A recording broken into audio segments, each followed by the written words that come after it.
मिष्टी है ना वो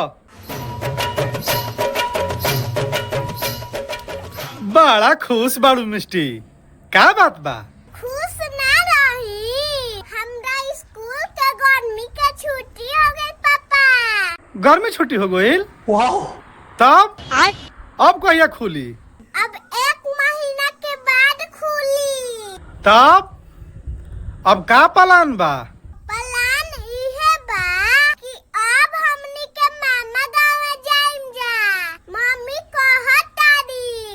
अरे बैगन अभी लगले न मामा गाँव से अइलू हा लोग, अब फिर मामा गाँव जाए के प्लान हो गइल? हाँ पापा जाए दा। हम नहीं जानत, जाके दादी से पूछ लो। ताहरा का बुझाता दादी जाए दी है? का है दादी से पूछलू हा लोग? हाँ मम्मी पूछली है तो दादी कहत तारी नु। का है भगवान जी, कैसन पटो हमरा के देती हलो। जब जब काम के दिन नियराला तब तब ई चटनिया कछा के नहीं हर भागे के फेरा में रहेले।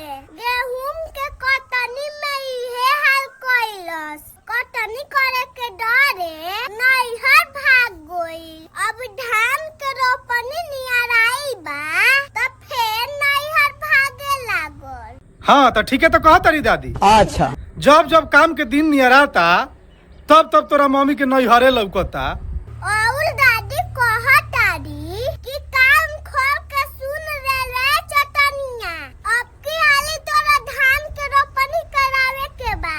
अब की हाली जहाँ नैहर भाग गइले तो लौट के एजे मत आइहे। अपना भाई बाप से हिस्सा मांग के नैहरे में बस जाइहे। ई भइल बात।